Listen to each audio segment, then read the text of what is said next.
Hello and welcome to Bealtaine at Home 2021, and thanks for joining us this evening.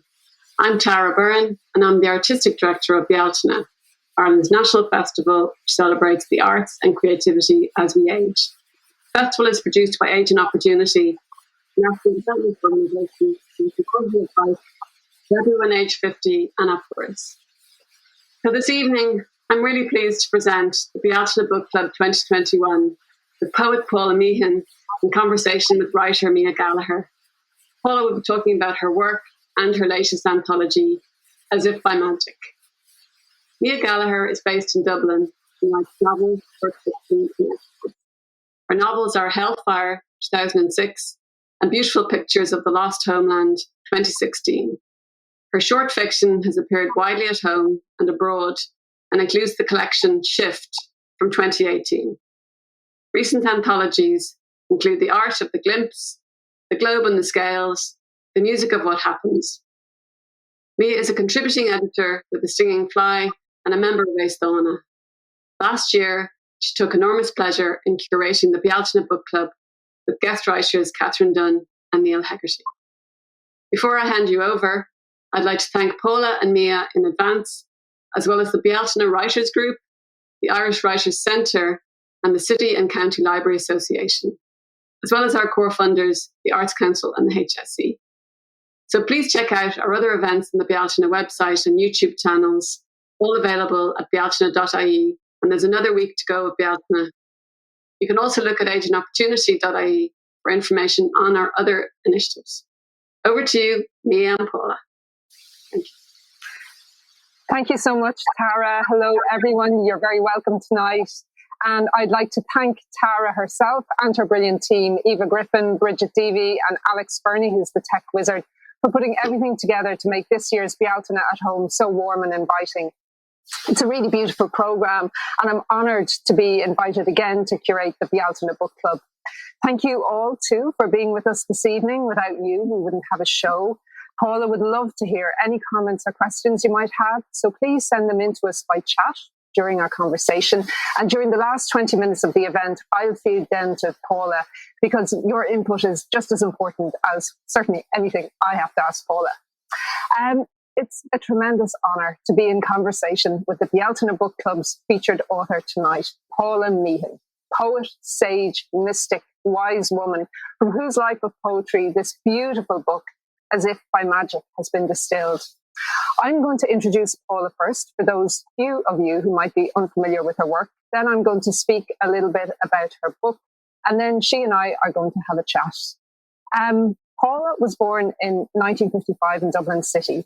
After studying English and classics in Trinity and travelling widely in Europe, she was offered a teaching fellowship at Eastern Washington University in the States. Here she encountered some of the poets who would profoundly influence her practice and her work, including Gary Snyder and Caroline Kaiser. Over her creative life, Paula has published 7 collections of poetry, worked as a playwright, written lyrics, and collaborated with some fantastic visual artists, including the Serbian-born artist Dragana Jurisic. In 2013, Paula was installed as the Ireland Professor of Poetry by President Michael D. Higgins. Beyond what Paula calls the racket of formal literary circles, she is a respected, loved, and inspiring teacher. She's a teacher who draws out of her students, and I'm sure some of you are here tonight, their own gifts, their own brilliance, and she never places herself above them.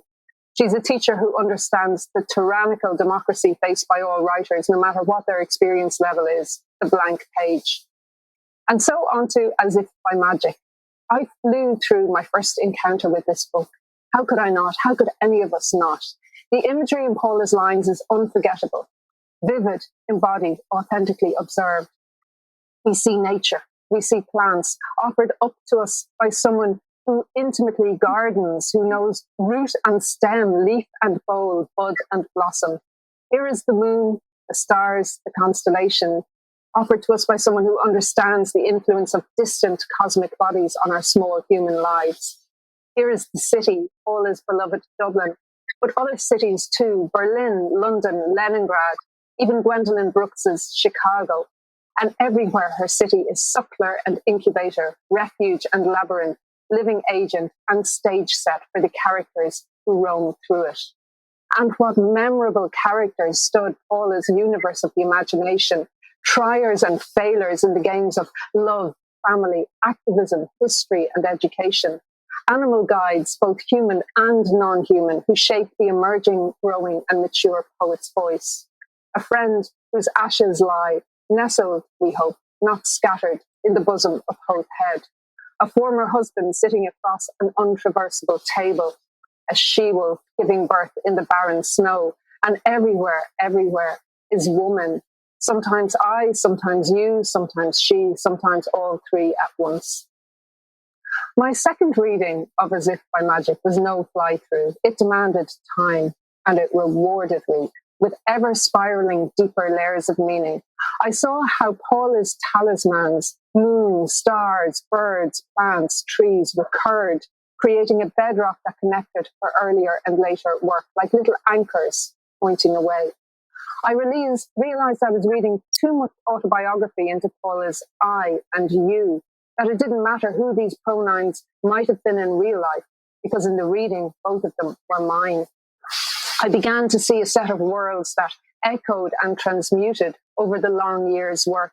The Dublin childhood, the war-torn Middle Europe, the rural idyll, the mushroom field Finglas grown over by concrete, and the world of poetry itself, those deep influencers and teachers of Paula's craft.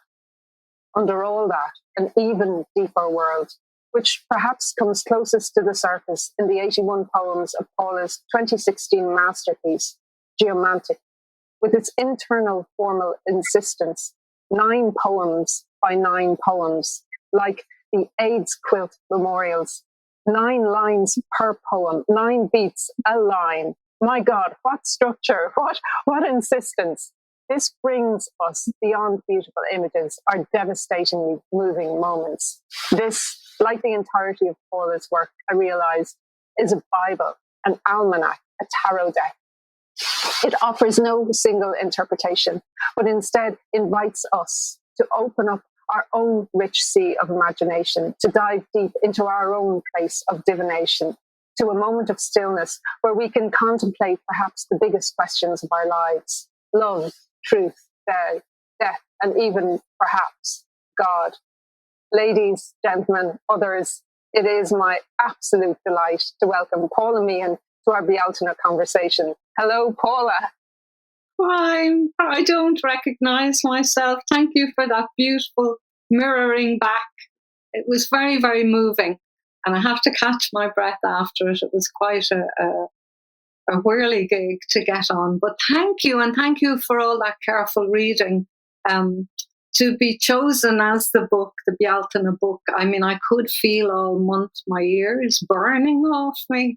And it's that sense of, you know, so many readers through the library systems who chose this book, the county and city libraries, and especially in this time where the library has become both, you know, a savior for so many people. And then when we had to close them down, just you could feel the bereftness everywhere that closure meant. But they really kept on with all kinds of strategies to keep the virtual doors open. So thank you for that introduction. It was just brilliant. And I'd love to, as we go through tonight, hold in mind an amazing woman. She's in her 92nd year now, and she's up in St. Anne's nursing home up in Monaghan. And that's Maimo MacDonald. And she was the founder of the Bealtaine Writers Group, who operate out of the Writers Centre. And she was also the chair of Age and Opportunity for so many years. But beyond that, she was a terrific spokeswoman for people in their, what I call their Grey Panther years. You know, she really encouraged everyone and energized everyone to actually look at their rights as people, senior people in our culture, and look at their silences, and especially through creativity. So as for all that she has exemplified in power in the aging woman, I salute her tonight and send all our best wishes to her.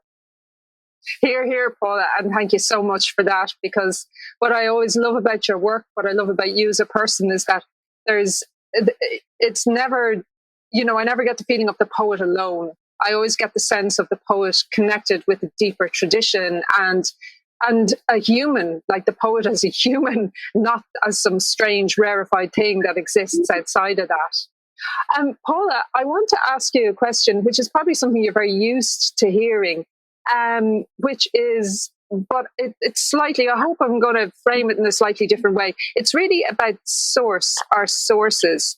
I'm very interested. I remember hearing you talk to John Kelly on Lyric FM some years ago, and you were talking about the source of your work.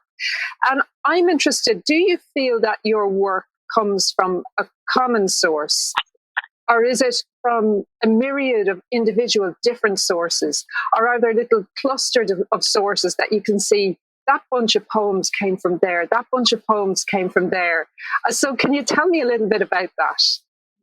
All of the above are the sources, but there's like Venn diagrams, there's overlappings. So a source out of nature could actually be really a poem about community, or family could really be a poem about the nation, because or the state, because I see the mirrorings through culture.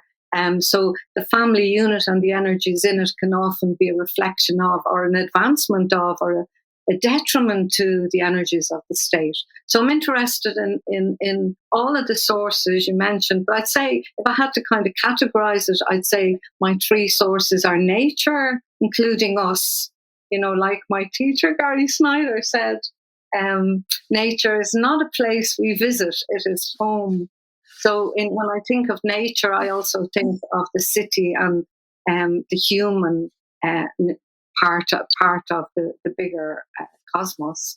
So that would be one huge source. And to go out and lose yourself in walking in this world, that source of being in the world, whether city or woods or beach, or that the poem will move through your body towards language. The other great source for me is family.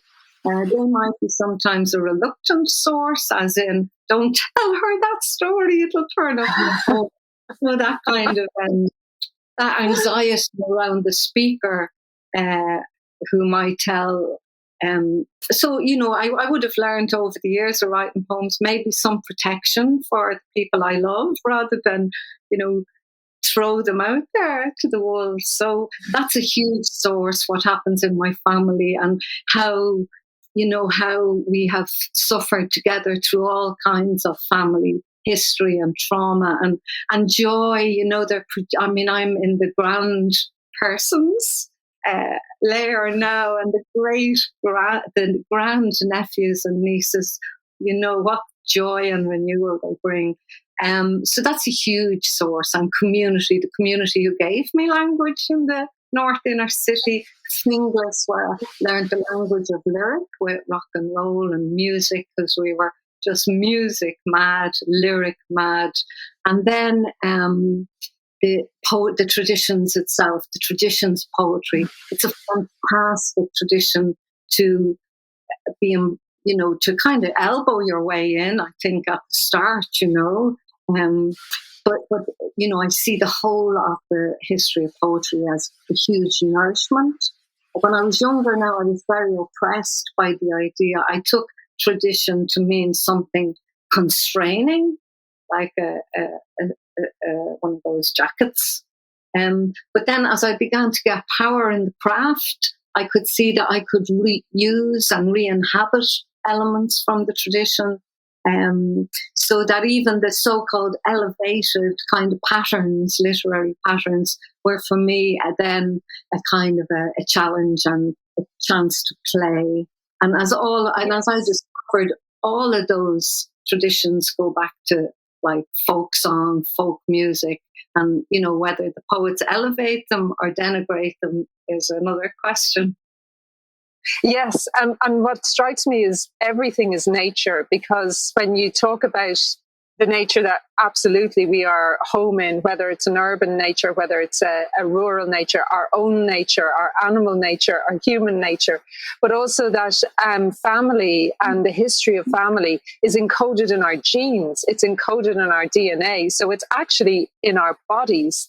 And then that language comes from the body without the tongue and the teeth and the mouth and even those little muscles in the ear and head that are moving all the time when we're speaking. That is nature too. So I can see that. I'm very curious about, and feel free not to answer if I'm like crying, but I'm very curious in you saying about creating distance, because it's something in my own work. I'm very much influenced and inspired by encounters and people I meet. But I also feel I have a responsibility not to necessarily expose them. So I have little strategies that I use. What sort of protective magic do you use to keep those people, to allow them retain their integrity? I suppose they're the kind of, that's your poet's license, and it's not a huge distance away from people who tell story, fiction makers. So there's room to tell a story within poem, even in a very short span.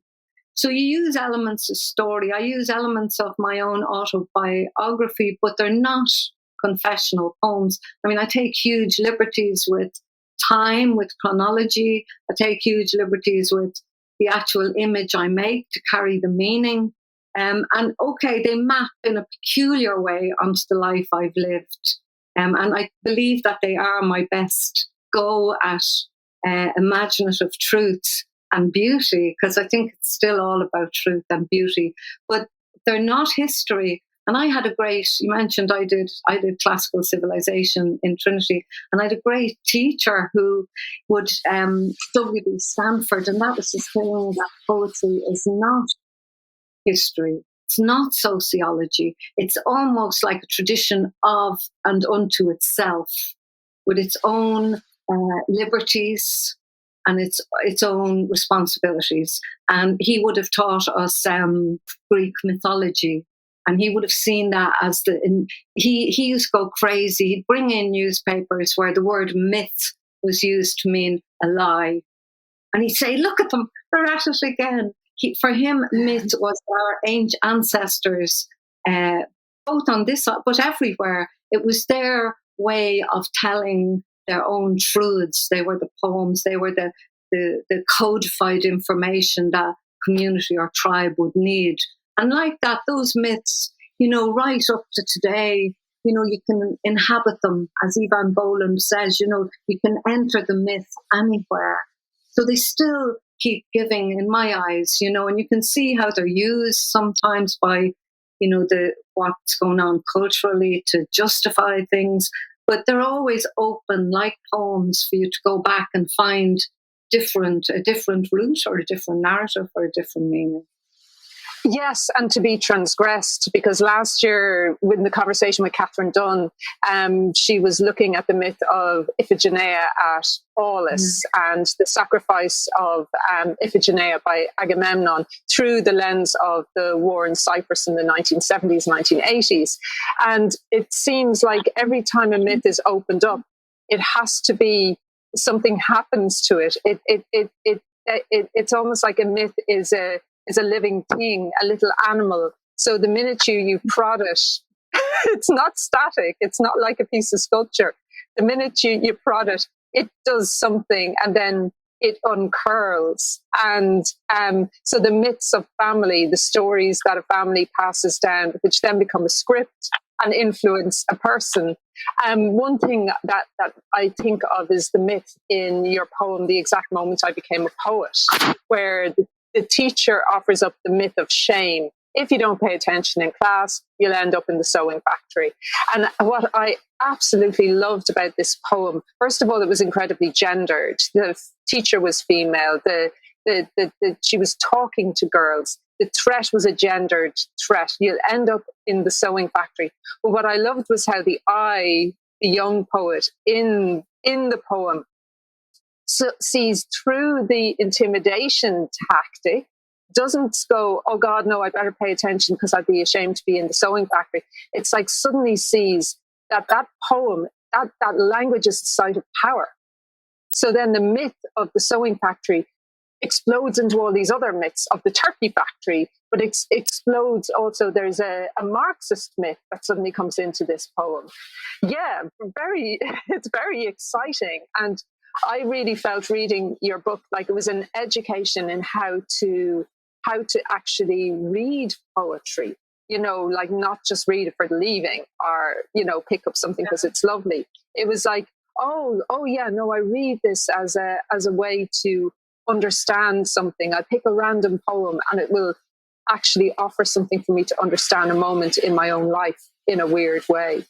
You mentioned form. So I write mainly fiction and I don't write poetry, but I remember being terribly excited when Enda Coyle-Green explained what a pantoum was. After reading this poem, I thought, oh, the rhyming in that is brilliant. Yes, that's a pantoum. Oh my God, is it? And then Dave Rudden explained what a sestina was. I was going, why are all the sentences, the lines ending on certain words? And you mentioned there about how these forms come from labor, they come from folk songs. Can you talk a little bit more about form? What was the first form that you discovered? Well, the very first poems I ever saw were just happened by one of those random life situations. It was the selected Emily Dickinson, and it was in my grandfather's bookcase. He mostly had books about the forms of horses, or I remember there was a teacher self-bookkeeping, a correspondence course one of the uncles was doing, but there would be a very odd selection.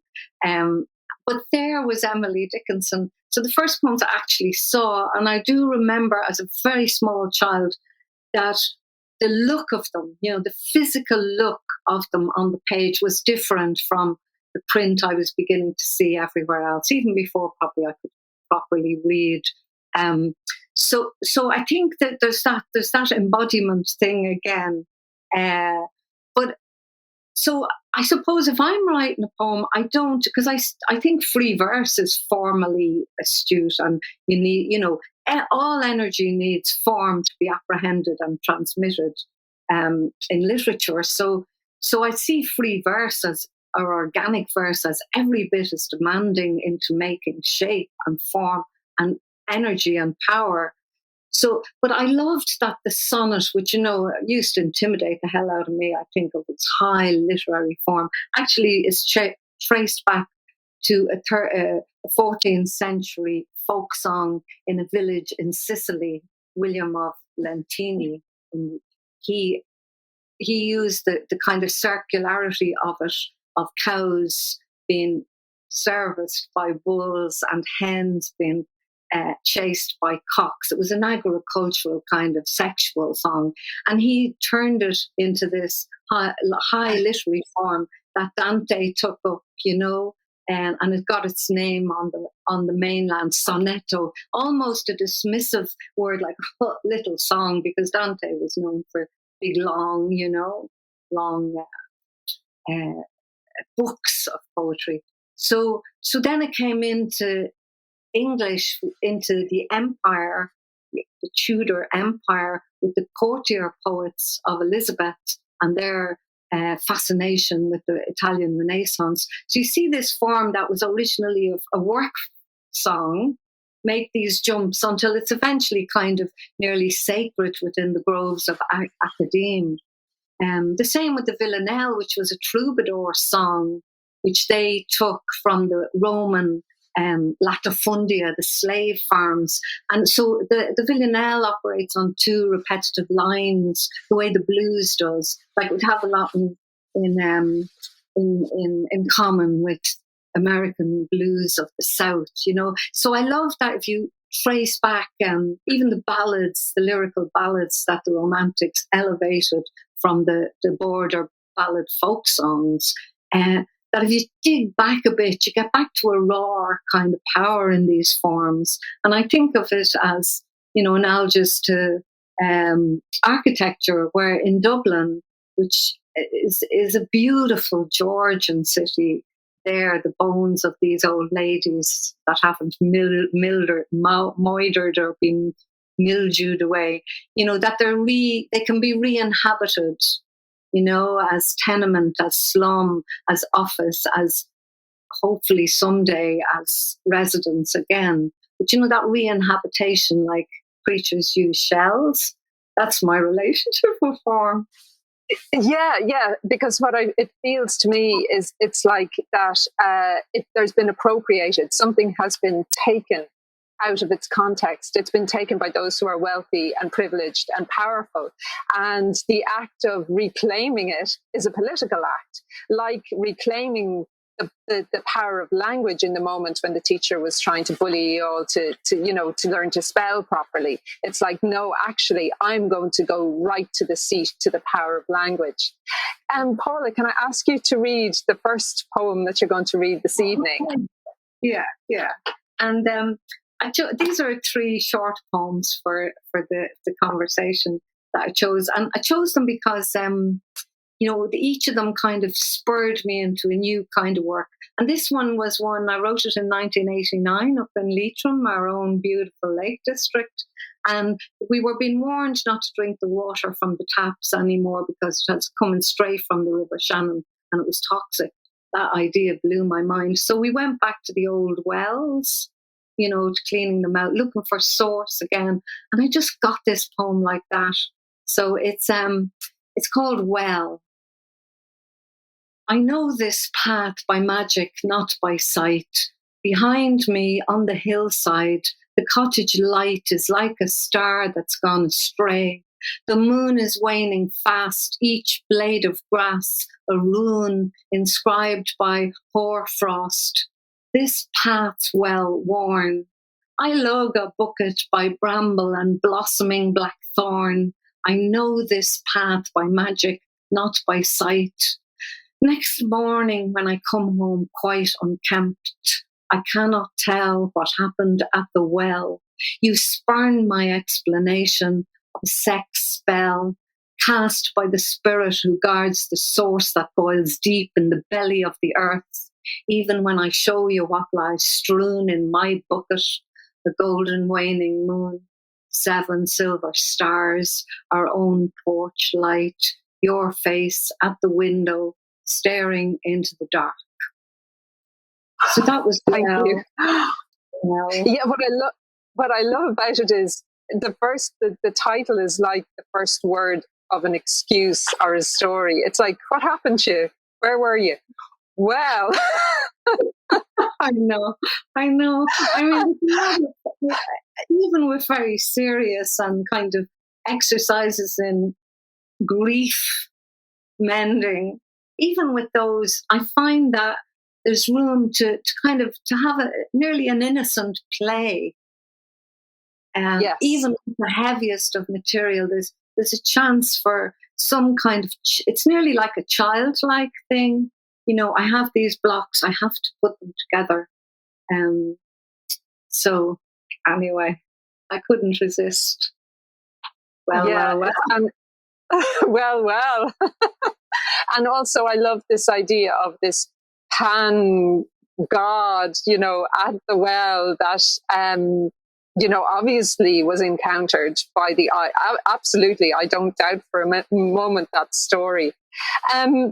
Is there a poetic form that you are drawn to more than others? Definitely the sonnet, because for all kinds of reasons, but because like I write in English, but I know it's not my mother tongue. I know my mother tongue is Irish, and I'm actually writing in my stepmother tongue. And she has all the attributes of the traditional stepmother in fairy tale. Like she's always trying to poison me or put razor blades in the apple. She is demented, that. But I mean, English, and I have all kinds of reasons why I find Irish difficult to actually come beyond the knot in my throat. But English, because it's the imperial language, I mean, it's just, you can go in all kinds of ways into it. You can go into the Latin at the end of the dictionary. look what Heaney did with the Anglo-Saxon end of the dictionary, you know. You can sound very genteel in French end of the dictionary, or, you know, all this new language, the language of the street, you know, like English will never stabilize. And in the last, it seems in my lifetime, since mid-century modernism, maybe, you know, this idea that the empire, what we call the empire striking back, that so many voices kind of surging up out of the underbelly of imperial control. So I find English a fantastic language for nuance, for those kind of powers, which, you know, it's like a revenge stuff as well. You know, well, fecky. You 800 years old, I'm oppression to take this sonnet back at you. And I had a very strange experience once in a workshop I was teaching down in West Cork, right? In my workshop, I had as a direct descendant of Lord Grey, you know, who put the Gaelic, the last of Gaelic poets, to the sword at Smerwick. And in the same workshop, I had a descendant of someone who was put to the sword. Oh, that's spooky. And I only discovered it at the very last session. It was a fantastic moment of, you know, how those Elizabethan poets were down in like Spencer and Raleigh, down there, like ethnically cleansing Munster. There's no other language for it. So, you know, I find that all those kind of energies can be there to be kind of considered. I mean, I don't go around demented by the poets at Smerwick, or Edmund Spencer, but I feel this kind of, I feel that the sonnet embodies a lot of that stuff. You know, that's where they were the poets that brought it into English, and they'd clean off their pens in their tents or their towers and take their swords up, you know. So yeah. Anyway. Yeah. It's like that whole, what you're talking about, the empire striking back, it makes me think of Rome as well, and how any empire, or we see it today with America, like any empire, it breeds its own, like the center cannot hold, so it breeds the fractures. Any oppressive system, it's almost like the laws of nature don't allow anything to continue going in the same way, because the entropy happens, so that the empire has its own fractures and its own decomposition and its own disruption built into it. I'm very interested in when I read As If by Magic. I read it like somebody who reads a lot of fiction reads. So I read it from the beginning to the end twice, and I really enjoyed it, and that way of reading it. And what I felt was an incredible sense of satisfaction. Like I really felt I had been taken on a journey from the beginning of the volume to the end of the volume. And because it is 5 collections and it's selected poems from each of the 5 collections, I also felt there was an arc within the collections. So it was like I was going on this beautiful journey over these different hills. And it made me wonder, how do you organize? It felt that there was very much an organizing principle. How do you sit down? So you've got poems, you're making a collection. How do you do that? How do you organize that? Well, this selected, I wanted to leave something substantial, you know, rather than a kind of a best of or a narrow, you know, selection of the most, whatever. Anyway, I wanted more of nearly a collected, actually, you know, that would give a good whack of the work. And then I wouldn't have to do it again for a good while. So, you know, I could close the door on that work to free up more space and different direction. And it was a great clearing of myself, I felt, you know. But I didn't publish any of my first 2 books at all. Just a couple of poems or bits might have lasted. But I started with my 3rd book, and from then on, there were pretty much a good whack out of each book. I didn't do much revision of them, and I didn't do much of shifting the order. The order came from the original books. And I put the whole of my last book, Geomantic, because that was designed as that it would eventually, I wrote it in very small, as you said, heavily patterned, organized and shaped, small poems that would then make one big quilt, like a commemorative quilt. And so I thought that each patch can kind of be read at random in its own way. But I did want to put into the selected the entire poem, which is the entire 81 pieces. So that finishes the book, and it's one long swatch. But it's something you said that I don't want to let go. It's really interesting. You were talking about America and, end of empire stuff. And you talked about the fractures. And I was going to ask you, do you think and I know the American fiction writers especially have been doing it, even the one that won the Impact today, I heard. Do you think that they put in a kind of a loosening, that they work in those fractures to make them clearer, and sometimes by that process make them bigger? Do you think that's any part of the writer's role? I think it's part of some writers' role. Yeah. I don't think, I think some writers are really seduced and beguiled and drawn to the crack. And that's the thing that obsesses them, and that's what they want to tease that apart. They want to, what's it like if I push this to the extent, and then other writers don't. I mean, I don't think writing is prescriptive in the sense that that a writer should do one thing or another. It would be really boring. But yeah, I mean, I'm very excited when I see people starting to mess with what my expectations are about good writing. And when somebody starts, maybe deliberately leaving something ragged or just interfering with my expectations, I can feel a bit stupid, if I don't get it. But I'm always very excited, and I'm really excited by play. And I think play is the biggest anarchist tool in the toolkit. I remember, was it Golda Meir who said, I don't want to be part of your revolution if I can't dance, or something. If I can't dance, I don't want to be part of your revolution. Some well-known activist whose name I can't remember said that anyway. Yeah, but it is. What do you think? Do you think that's what writers do? I'm thinking of, writers like anyone from people.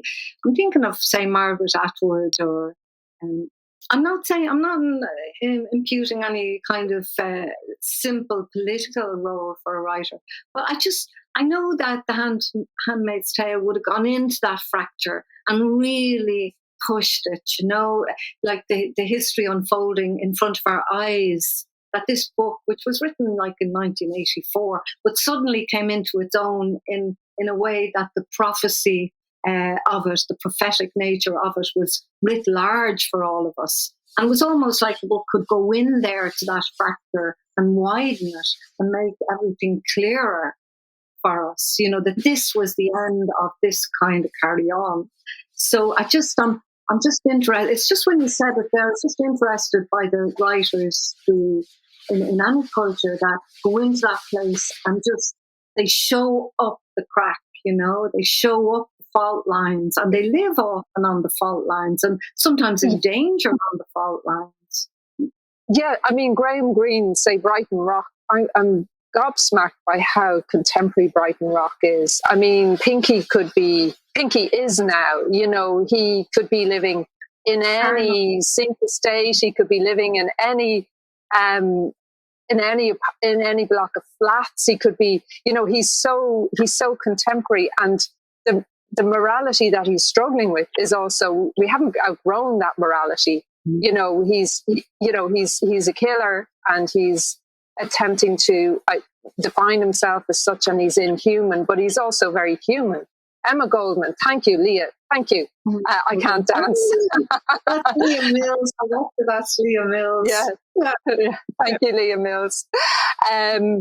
Yeah, and yes, but I think it's like Jennifer Egan, I think, is a fantastic American novelist who does this. Like, she really messes in with form, but it's never just for the sake of form. It's always, I feel like anything I've read of hers, there's always something much more than a formal experiment going on. So like when you talk about Geomantic being, and I see those quilts for, you know, the AIDS memorial quilts, but also I see women's work, the quilt making, which you reference in the pattern and you reference in the quilt as well. And yes, and Catherine Dunn has just, see, we're already starting to bring everybody into the conversation, has just referenced Leonard Cohen. Of course, the crack is how the light gets in. Yeah.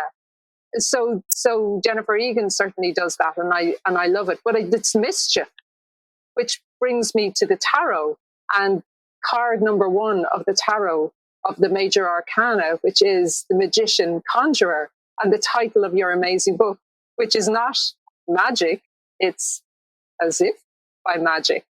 So tell me about that, as if.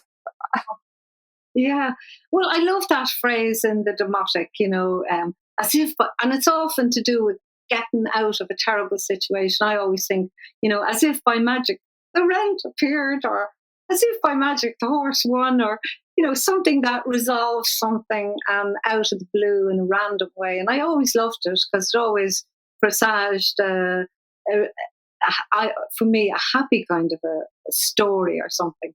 So it was that, but it came directly out of that Well poem, although I've no line anywhere in the book as if by magic. But I will show you the cover of the American edition, okay? Do you see it? Yeah. See, I think the Magician. Yeah, and I think that's Mick O'Dee's portrait he did down in Kilkenny when I was poet in residence there. And it's, I think I look like a snake oil salesperson. Do you see it? Which is also part of it too. You know, there's those elements of the play element of sleight of hand and that. But, you know, and I think it's irresistible, isn't it, to want to because otherwise you'd be bored yourself. Do you know what I mean? I mean, this is why I was talking about closing the door to a degree, that you could the greatest threat to having an artistic life in older age, let's say, okay, as a mature woman, would be to start just, because I've learned so many moves through all that poetry writing, and I might just throw one out and it's just an empty. That's my great fear. So I think you have to push yourself out all the time. I still have a big urge to communicate, so I can't see myself writing wildly kind of, but you never know. But because, you know, I love simple poetry in the sense of a poem that can be read by 7 different, you know, the mystic Islam, the Sufis say that a poem should have 7 complete readings, separate readings, including ones that can be contradictory. And I love that. But I think that I think there's some of that sleight of hand about it. But I want to try and push through, always trying to push through to try and not actually cod myself and become, you know, just push it out. There's a fantastic David Foster Wallace quote where he talks about the problem with a discovery is that a discovery becomes a habit, and the problem with a habit is that a habit becomes a tic. And it's like that thing. And I remember listening to Martin Freeman, the actor from The Hobbit, and he was talking about how he was watching himself doing something, and he said, "Oh, there I am doing my thing again." So something that for the young actor was a discovery and allowed him give a layer of beautiful believability and seduction. You know, Martin Freeman's such a beguiling actor, but that had it was starting to atrophy him. He was becoming a pastiche of himself. So I think it's the real challenge to a mature, to an accomplished artist, to an artist whose practice goes back years, is how to be fresh, how to be new. You know, it really is. So how does that make you feel, that prospect? Great. Yeah, great. Great.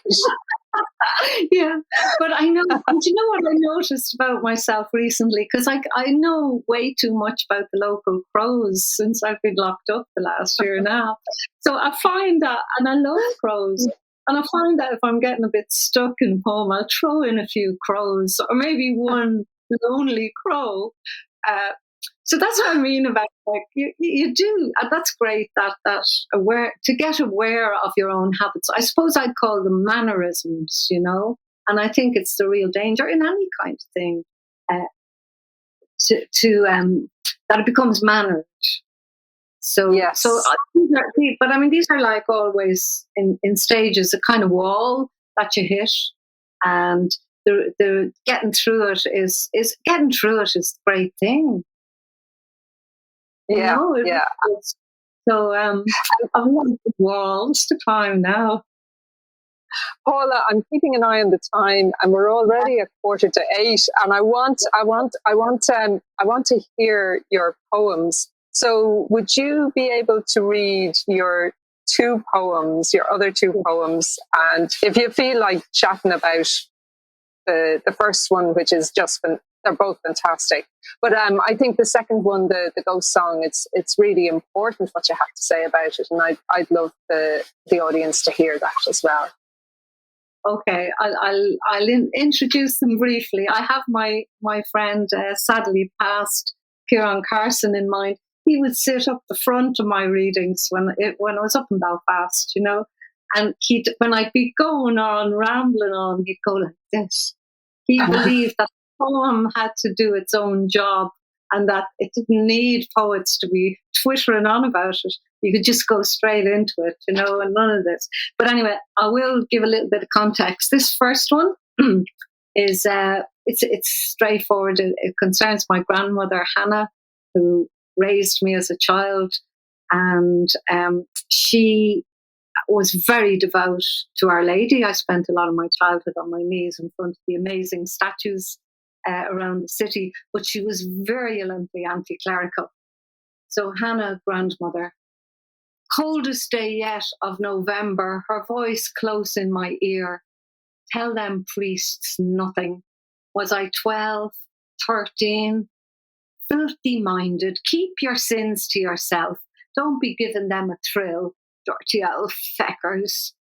As close as she came to the birds and the bees, on her knees in front of the Madonna, Our Lady of the Facts of Life, beside the confessional, oak doors closing like a coffin lid, neatly carpentered, waxed and buffed.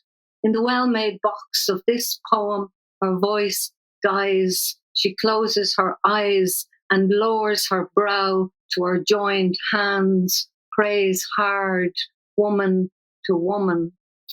That was Hannah, who was a gift of the gods to me as a child. So this next poem, the last one, sorry, I just wanted to flag how much I loved Hannah.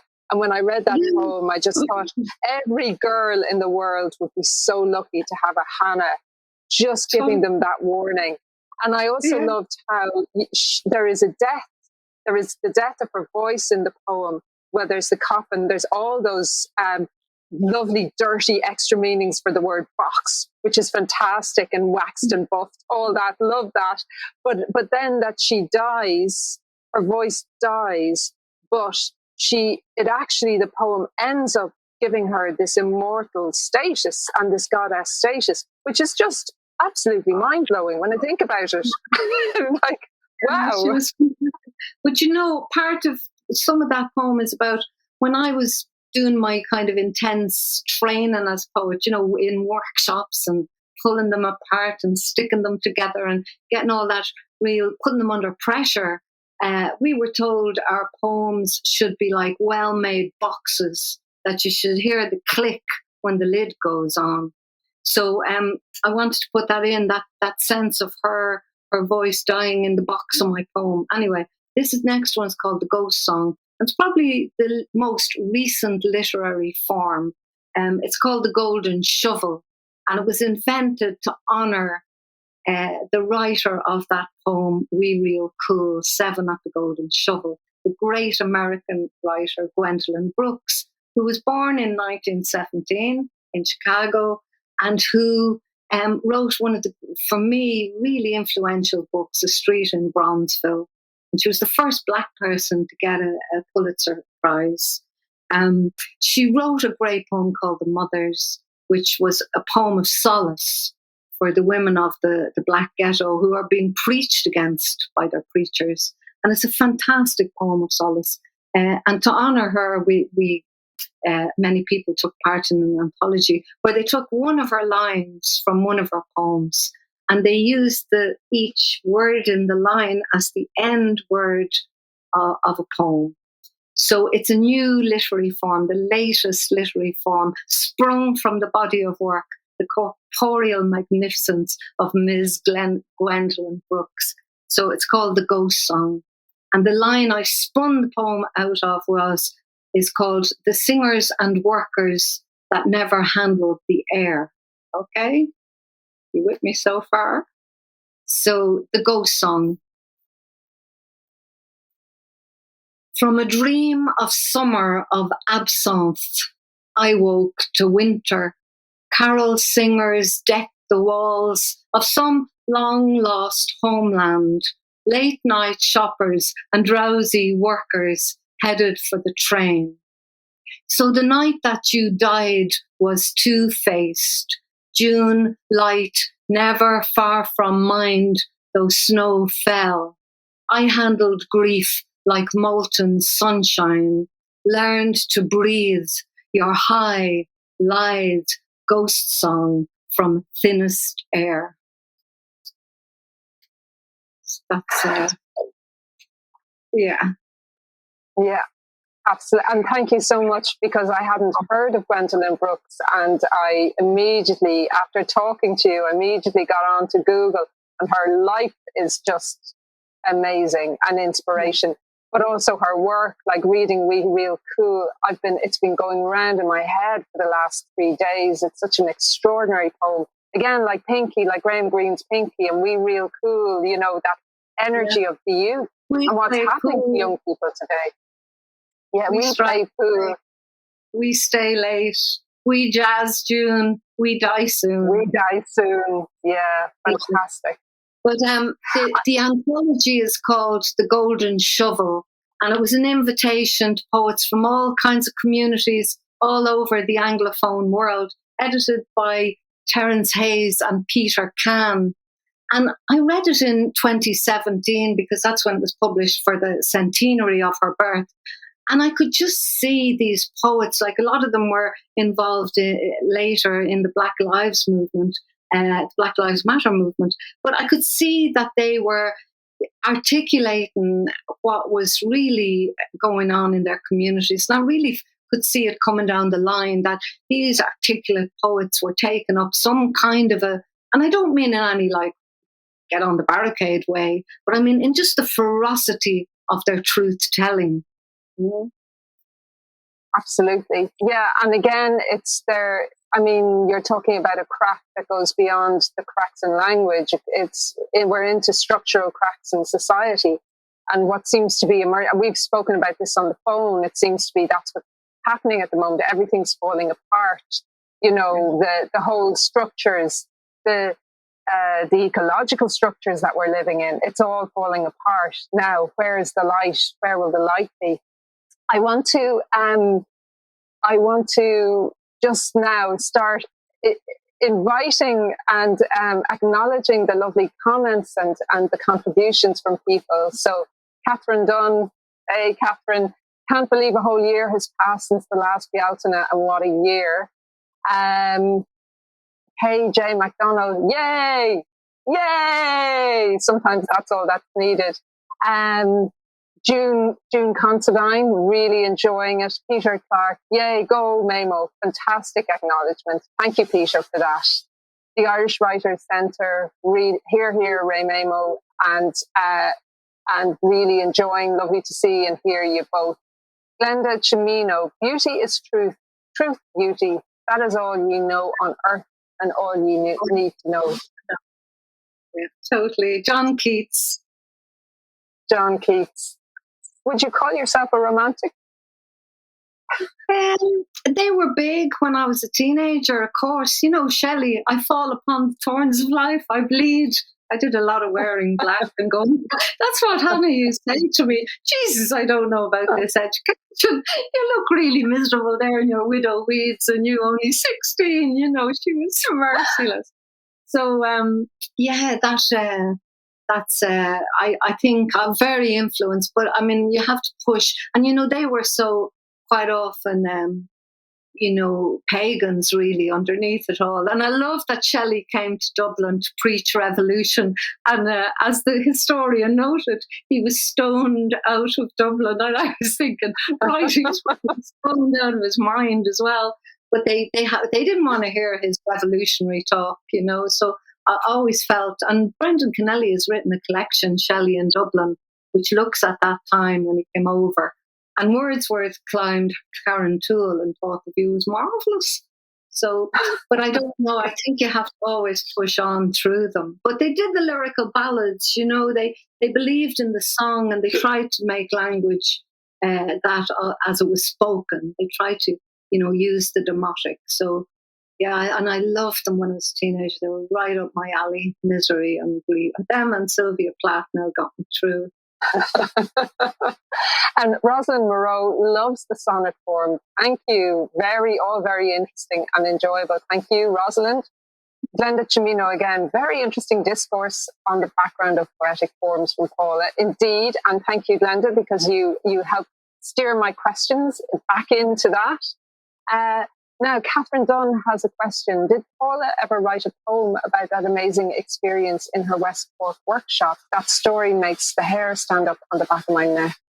Yeah, it was extraordinary. I haven't, and it's there. It's like one of those things that I'm not even sure it's my poem or story to tell. I witnessed it, and two really fine poets. But we all witnessed it. I mean, like that, the hair stood up on the back of all our necks at that moment. And it was like suddenly this turn, because there had been energies in the workshop that I couldn't quite manage even.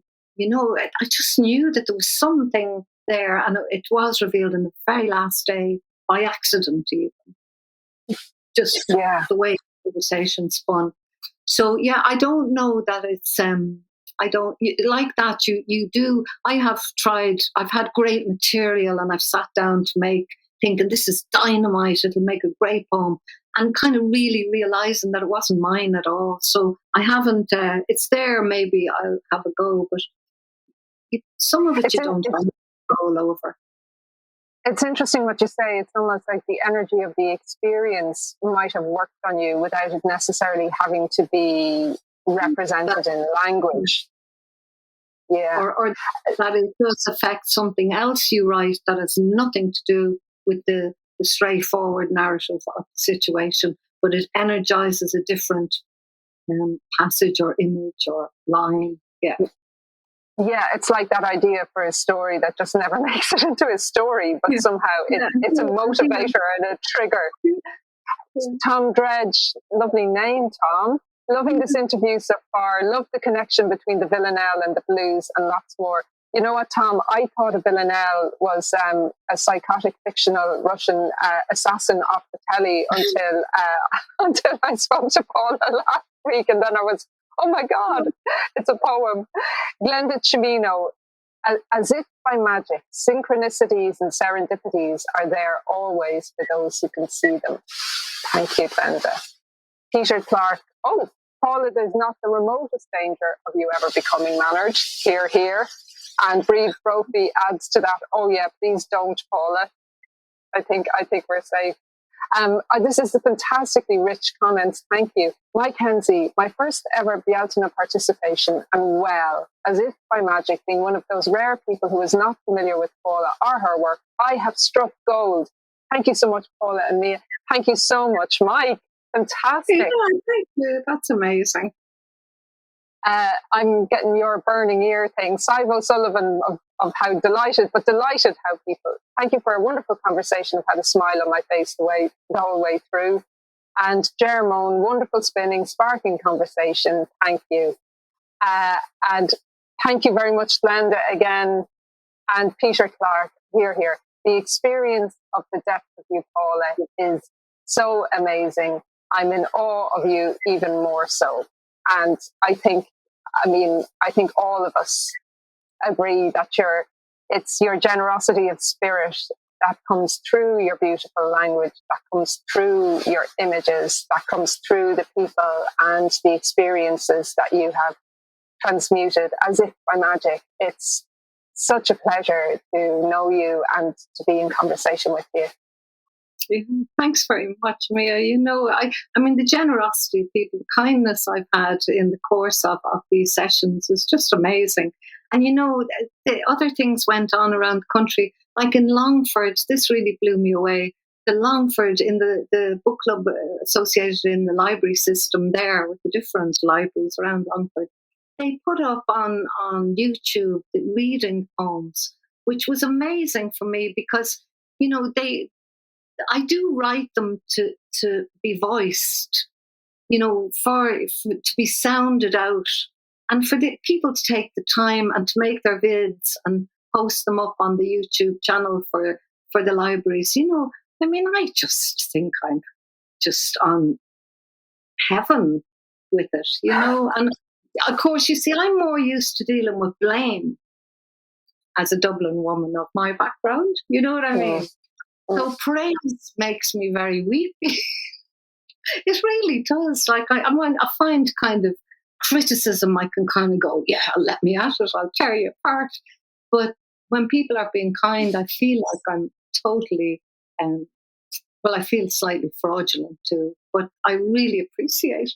And I feel like I could live off it for like at least the summer. Really important. It's fantastic, and I thank you all out there for it. Yeah. Yes, thank you so much, everybody. I have one final question for you, Paula, which is, I just want to mention June Considine, fantastic session. Thanks, such a wide-ranging chat. Thank you very much, June, as well, another brilliant writer. Paula, my final question to you is, what are your hopes and fears? The way in the tarot, your ninth card in the spread, in the cruciform spread, is your hopes and fears. So what are your hopes and fears just for the next 12 months? My fears are fairly simple. They're all about staying healthy, right? The consequences of not staying healthy, are there. It's an anxiety, and not just me, my family, that, because it's really brought it up. That would be my fear, really. I think if we keep well and keep strong and keep, our mental health in balance, then we're kind of able for a lot. We're hardwired as humans anyway for survival. My hopes would be that this huge lesson that we've learned, in all kinds of ways, and ways that are uncomfortable as well, governance by metadata, it makes me a bit anxious. But that we've learned this lesson that we are all connected. It's supposed to be the big lesson of the age of Aquarius. I'm showing my zeitgeist of youth there. So we are in the age of Aquarius now. It has dawned. And the hallmark of that age was to be interconnectivity, that we're the one family, that it's the one globe, that we share our home. So these simple ideas have taken a long while to come up through into the front of our brains, so that we know that that there's consequences for our daily lives. And so I think that would be my hope, that everyone has that lesson of connectivity. It's terrible that we were taught that lesson by a killer virus, one of the smallest little tiny things, and us top of the food chain, the cheek of it. But the lesson has been writ large, and I'm just hoping that en masse, that there's a kind of an evolutionary leap as a species in our relationship with the earth. But the eons and eons of human suffering, in the face of that, you just have to kind of hold your nerve and be compassionate to yourself as well. Mm. Yeah, and I concur with that, absolutely. Catherine Gilgan wants to know when the new collection is available. It's available now, isn't it? In all good bookshops. And Catherine, I think this is, if you're talking about As If by Magic, that's what it looks like. So Daedalus Press. So if you go to Daedalus Press, or the Altanon might put up the link. All the bookshops are opening up again, so go into your local bookshop and order it. Yeah, absolutely. I'm going to sadly wind up now, even though really I could talk to this woman and listen to her, more importantly, forever. And thank you all so much for being here. Thanks for your comments. Thanks for your contribution to our conversation. And thanks so much to the fantastic Paula Meehan. I'd also like to thank Tara and her team again for inviting me to curate the club, and the Irish Writers Centre, who have supported this event and who are a brilliant resource for writers experienced and emerging. This isn't the end of the Bealtaine Book Club. There's going to be a Beyond Bealtaine Book Club, and I'll be recommending more books for you to read and discuss in August and November. So in both those times, August and November, I recommend a kind of keynote speaker of a book and then some other titles around that. So you can find out more details about that if you keep connected with our website and the Bealtaine Facebook page. In the meantime, I will echo Paula's hopes that we all stay well and stay healthy, and that we really lean into our connection with each other, and that if there are cracks to be found, we dive into them to create a better and more connected way of living with each other in our nature. Thank you so much, everyone. Thank you, Mia. That was beautiful. Thank you.